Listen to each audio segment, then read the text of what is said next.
On May 30th, 1806, two men engaged in a duel. One was killed and the other, while wounded, survived. This man was future President Andrew Jackson. How do you know Andrew Jackson? Perhaps for his presidency, or his appearance on the $20 bill.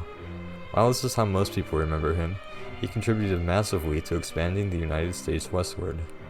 Even before his presidency, he secured western land through battle as a major general. Then after winning his presidency, he continued to gain more land in the west. His means of gaining this land sparked mass controversy, however, as the land he gained for the United States was often taken from Native American tribes against their will. Many people see him as the cause of the Trail of Tears that led to thousands of Native American deaths. Some people see his means to gain land as cruel, and they have petitioned to remove his face from the $20 bill. While there is no denying that Andrew Jackson had a large role in the westward expansion, were his means truly unacceptable? The first way Jackson influenced the expansion of the United States was by gaining land through battle. Andrew Jackson was an excellent soldier in the United States Army. By 1814, he had earned the rank of Major General. It was at this rank that Andrew Jackson took his first step in claiming land for the United States. Andrew Jackson had pursued a group of Creek for raiding settlers in what is today central Alabama. On March 27, 1814, the Battle of Horseshoe Bend, also known as the Battle of Tohopeka, was fought between the United States Army and the Creek. After the 5-hour battle, Jackson's forces emerged the victors, having injured or killed an estimated 1,000 Creek natives. With no other choice, the Creek were forced by Jackson to sign a treaty which gave the United States over 20 million acres of their land. This land makes up chunks of multiple states today, and it makes up half of current-day Alabama.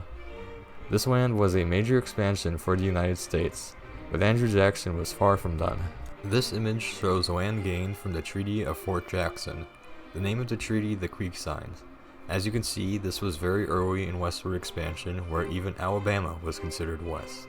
The second way Jackson influenced the expansion of the United States was by gaining land through the Indian Removal Act. In 1824, Andrew Jackson ran for president, but had lost to John Quincy Adams. He returned for the next election, and in 1829, he became the 7th president of the United States. It was during his time as president that he made his biggest yet most controversial contributions to the United States. In 1830, Andrew Jackson proposed the Indian Removal Act. This act would give Jackson the ability to offer land to the west of the Mississippi River to Native Americans. In turn, the Native Americans would give their land east of the Mississippi to the United States. The act was passed, and Jackson justified it by saying that it would enable their states to advance rapidly in population, wealth, and power. Some people inevitably felt that this was unfair for the natives, but Jackson responded by saying, "It will separate the Indians from immediate contact with the settlements, free them from the power of the states, enable them to pursue happiness in their own way." The first tribe that agreed to the act was the Choctaw, who in 1830 signed away their land in exchange for the land further west. While the Choctaw agreed to move, very few tribes agreed to leave their ancestral lands. This picture shows where all of the native tribes came from and their path towards Oklahoma. The general area where the arrows start is the land that was gained from the Indian Removal Act. As you can see, Jackson's decision opened up land in further western states like Mississippi, enabling more early expansion west from the original states. A final way Andrew Jackson influenced the expansion of the United States was by gaining land through forceful removal of natives from their land. Infamously, in late 1838 and early 1839, the Cherokees were forced off their land by Jackson. Many of them died, and this event later became known as the Trail of Tears.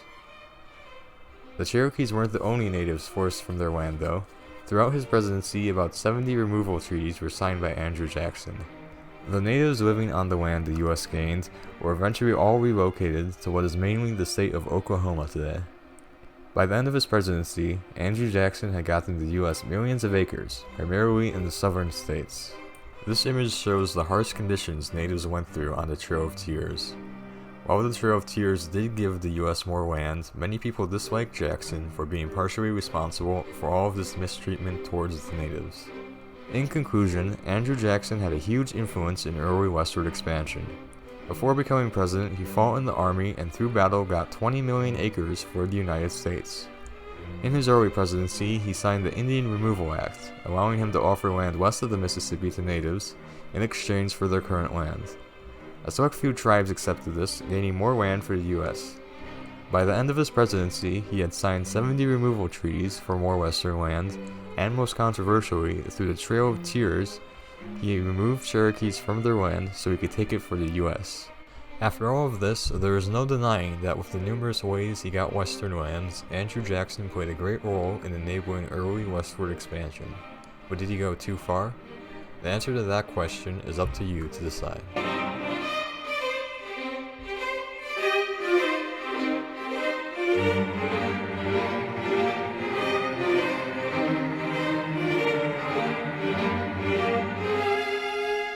There is no pleasure in having nothing to do. The fun is having lots to do and not doing it.